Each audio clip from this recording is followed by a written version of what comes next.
అన్నదాత అన్నదాత మీ అన్నదాత, చెమటోడ్చి ఆహారాన్నందించే రైతన్న, అనునిత్యం నీ కండదండగా నిలిచే నేస్తం ఎవరన్నా.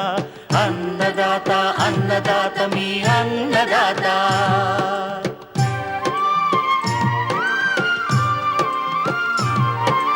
నూతన రీతుల సాగుబడికి, నూరింతలు పెరిగే దిగుబడికి సూచనలిచ్చే సస్య రక్షణకు, పశు పోషణకి శాస్త్ర విజ్ఞానం అందించి ముందుకు నడిపే తెలుగు రైతు భారతదేశానికి మకుటం అయ్యేలా తీర్చిదిద్దే ఆశయంతో మిమ్ము మేలు కొలిపేది అన్నదాత. అన్నదాత అన్నదాత మీ అన్నదాత. అన్నదాత అన్నదాత మీ అన్నదాత. అన్నదాత ప్రేక్షకులకు నమస్కారం. ఈనాటి ముఖ్యాంశాలు: వేసవి టమాటా సాగులో మెళకువలు,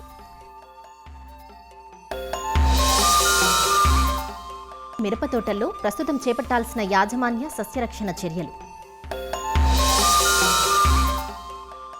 ఇక జై కిసాన్లో అసైన్మెంట్ భూములు క్రయ విక్రయాలు చేసుకోవచ్చా?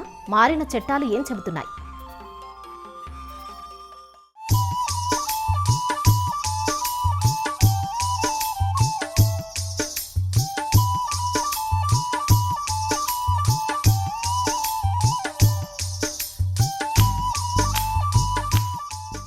ఉభయ తెలుగు రాష్ట్రాల్లో సాగయ్యే వాణిజ్య పంటల్లో ప్రధానమైంది మిరప. పచ్చిమిరపగా సంవత్సరం మొత్తం సాగులో ఉంటుంది. ఎండుమిరప కోసం సాగు చేసిన పంటను ఆగస్టు, సెప్టెంబర్ మాసాల్లో నాటుకోగా ప్రస్తుతం పూత, కాత దశలో ఉంది. ఇటీవల కురిసిన వర్షాలు చాలా ప్రాంతాల్లోని మిరపను దెబ్బతీశాయి. చాలా చోట్ల పూత రాలిపోవడమే కాక పైరు పలు రకాల చీడపీడల బారిన పడుతోంది.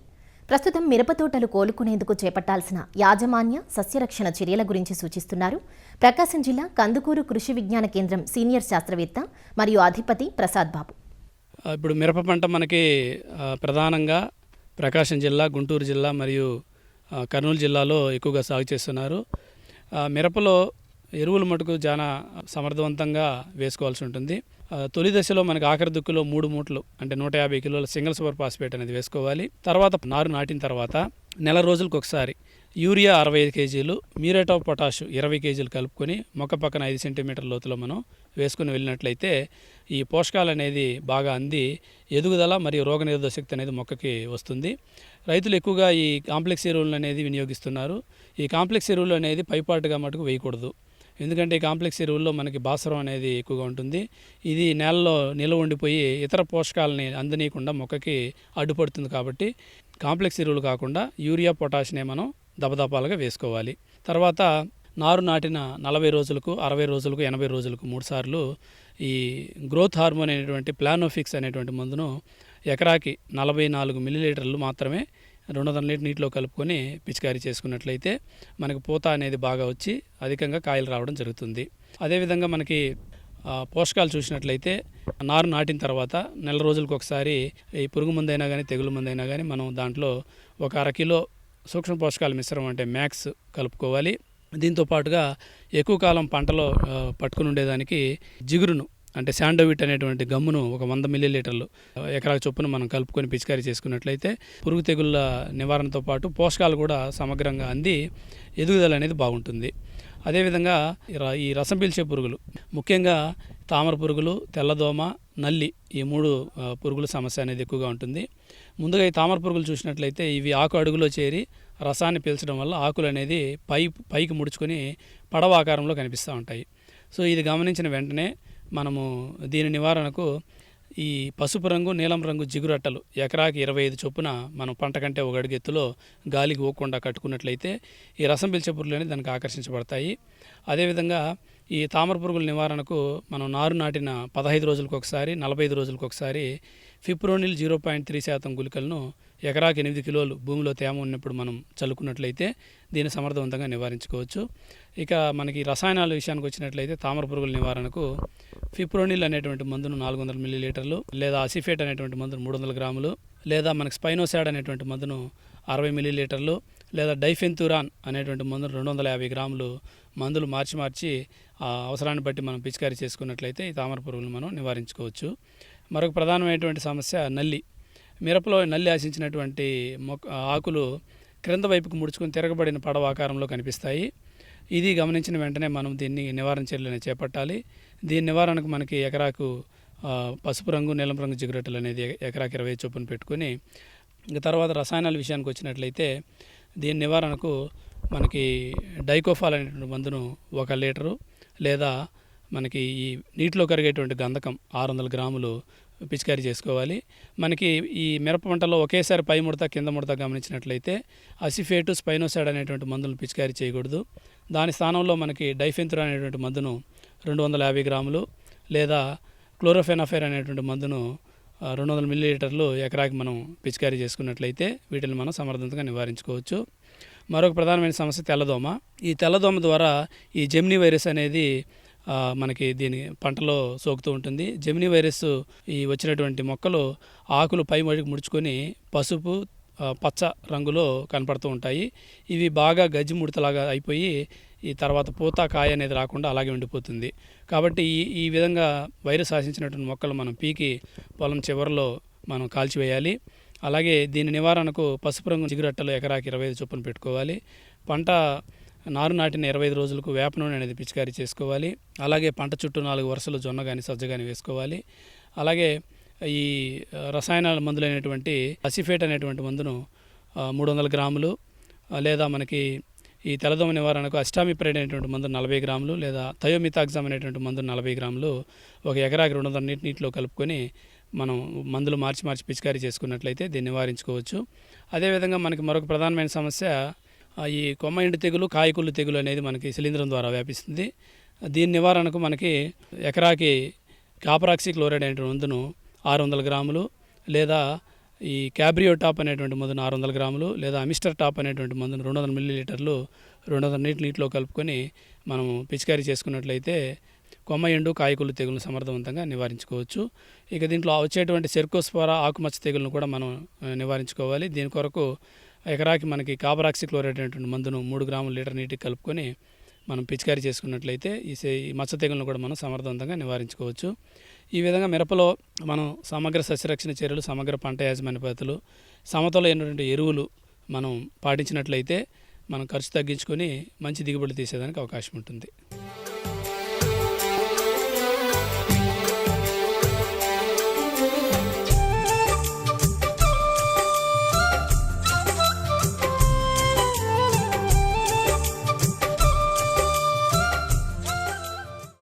ధరల ఆటుపోట్లు అధికంగా ఉండే కూరగాయల్లో టమాటా ఒకటి.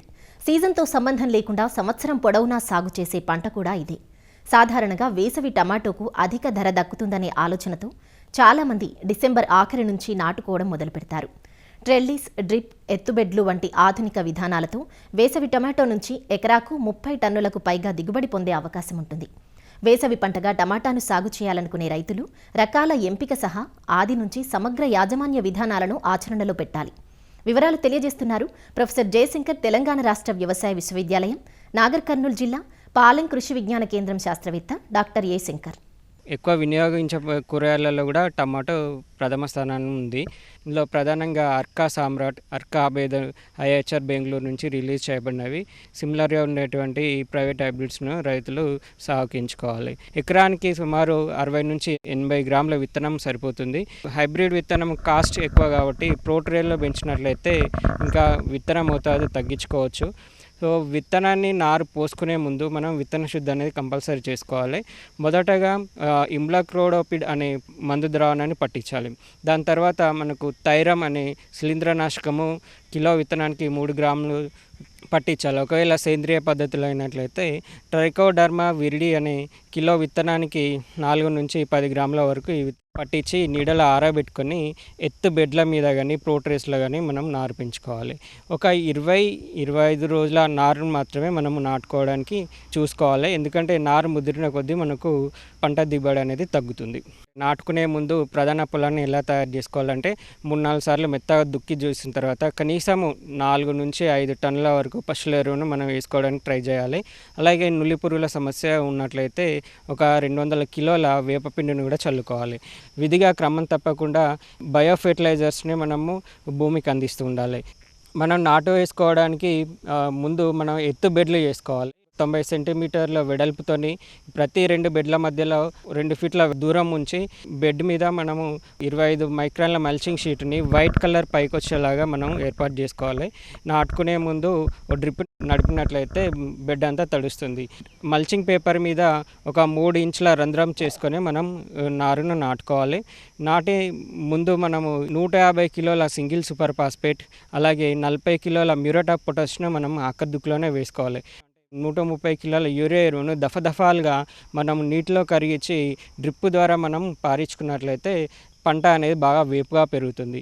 ఇంకా సూక్ష్మ పోషకాల యాజమాన్యానికి వచ్చినట్లయితే ఫార్ములా 6 లీటర్కి 5 గ్రాముల చొప్పున, లేదంటే కనీసం జింక్ 5 గ్రాములు, పొటాషియం నైట్రేట్ 5 గ్రాములు లీటర్ నీటికి కలిపి నాటిన 30 రోజులు, 45 రోజులు, 60 రోజులు అప్పుడు 3 సార్లు పిచికారీ చేసుకోవాలి. అలాగే కాయ దశలో మనకు కాయ పగుళ్ళు వచ్చే అవకాశం ఉంటుంది కాబట్టి కాల్షియం నైట్రేట్ 5 గ్రాములు మరియు బోరాన్ 2 గ్రాములు లీటర్ నీటికి కలిపి వారం రోజుల వ్యవధిలో 2 సార్లు పిచికారీ చేసుకోవాలి. ఇంకా మనకు సమగ్ర సస్యరక్షణ యాజమాన్య పద్ధతిలోకి వచ్చినట్లయితే ఈ టమాటాలో మనకు శనగ పచ్చ పురుగు, లద్దె పురుగు అనేది ఎక్కువ సమస్యగా ఉంటుంది. అలాగే ఈ పిన్వామ్ అనేది కూడా ఎక్కువ సమస్యగా తయారైంది. సో వీటిని మనం కంట్రోల్ చేసుకోవడానికి ముందుగానే అంటే లింగాకర్షక బుట్టలు మనం పొలంలో ఏర్పాటు చేసుకోవాలి. అలాగే రసం పీల్చే పురుగులు అయినటువంటి తెల్లదోమని మనము కంట్రోల్ చేసుకోవడానికి 20 వరకు పసుపు రంగు జిగురు ఆటలను మనం అమర్చుకోవాలి. ఇంకా టమాటా 16 వరుసలకు ఒక వరుస బంతిని మనం నాటుకున్నట్లయితే ఈ పచ్చ పురుగు, లద్దె పురుగు అనేటువంటి బంతి పంటకు ఆకర్షించబడతాయి. అలాగే ఆముదం మొక్కలను కూడా మనం అక్కడక్కడ విత్తుకోవాలి. లద్దె పురుగు ముందుగా ఆముదం ఆకుల కింద గుడ్లు పెడుతుంది. వాటిని మనం గమనించి వాటిని నాశనం చేసినట్లయితే మన టమాటా మీదకి ఎలాంటి పురుగులు రాకుండా ఉంటాయి. అలాగే వేప నూనె అజాడిరెక్టిన్ 10,000 ppm అనే మందు ఉంటుంది. ఇది లీటర్కి 1 మిల్లీ లీటర్ చొప్పున కలిపి నాటిన 30 రోజులప్పుడు, 45 రోజులప్పుడు 2 సార్లు పిచికారీ చేసుకోవాలి. దీంతోపాటు మనకు బీటీ మందు అని పొడి మందు దొరుకుతుంది. ఇది 1 నుంచి 2 గ్రాములు లీటర్ నీటికి కలిపి ఒక 2 సార్లు మనం పిచికారీ చేసుకున్నట్లయితే కాయతొలచు పురుగులు అనేటువంటి శనగపచ్చ పురుగు, లద్దె పురుగు, అలాగే పిన్వామ్ కూడా మనకు కంట్రోల్ అవుతుంది. మొక్కలు కింద పడిపోయి కాయలు కూడా భూమి కానడం వల్ల పంట అంతా కుళ్ళిపోయి నాశనం అవుతుంది. కాబట్టి స్టేకింగ్ పద్ధతి అనేది ఖచ్చితంగా చేపట్టాలి. మంచి ఆదాయం పొందగలుగుతారు.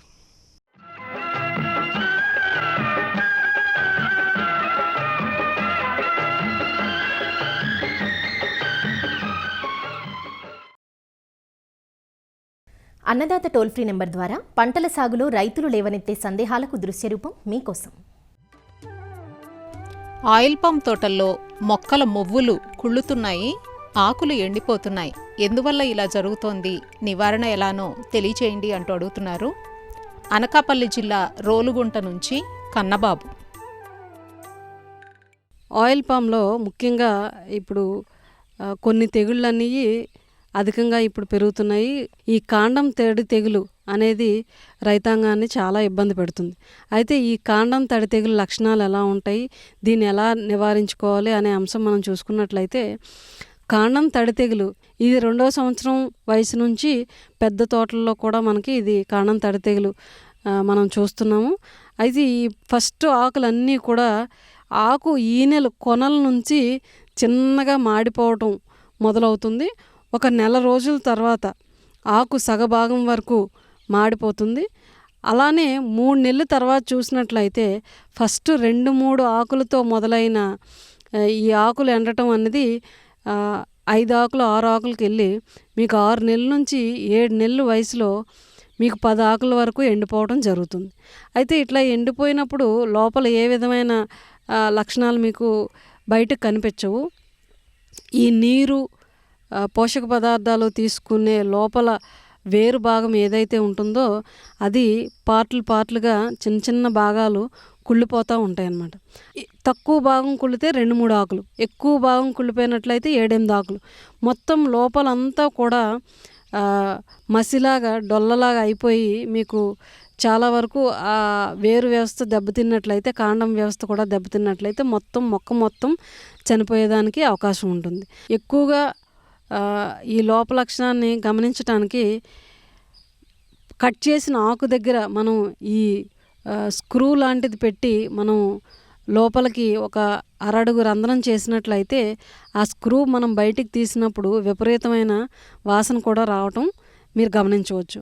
అలాంటి పరిస్థితుల్లో మనం ఈ స్ట్రెప్టోమైసిన్ కానీ ప్లాంటామైసిన్ కానీ 10 గ్రాములు 1 లీటర్ నీటికి చొప్పున మనం తయారు చేసుకుని సొల్యూషన్ ఏదైతే ఉంటుందో దాన్ని ఒక 1/2 లీటర్ ఒక సిలైన్లో వేసుకుని మనం ఆ రంధ్రంలో సిలైన్ యొక్క కొనభాగం పెట్టుకున్నట్లయితే ఆ చుక్క మనకి ఈ కాండం భాగం లోపలికి మనం ఇంజెక్షన్ ఎలా అయితే చేసుకుంటామో అలా లోపలికి వెళ్ళటం వల్ల మీకు ఆ లోపల ఉన్న కుళ్ళు తెగులు అనేది చాలా వరకు నివారించడం జరుగుతుంది.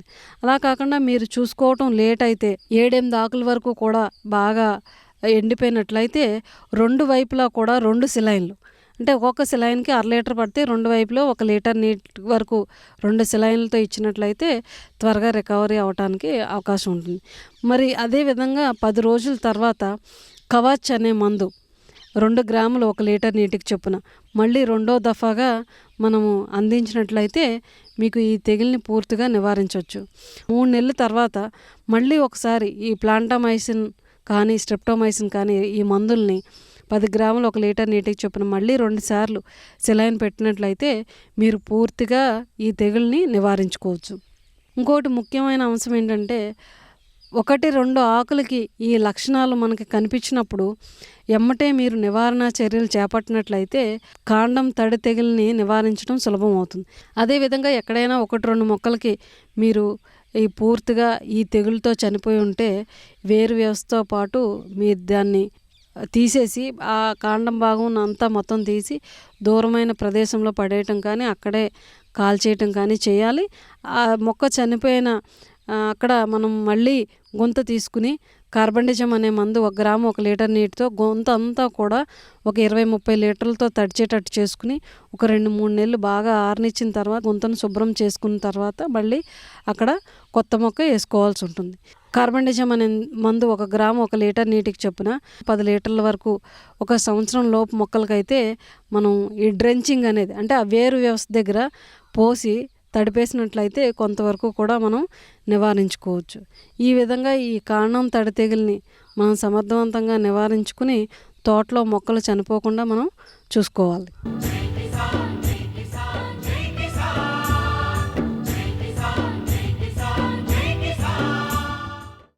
భూమి లేని నిరుపేదలకు ప్రభుత్వం అందించిన భూములనే అసైన్డ్ భూములంటాం.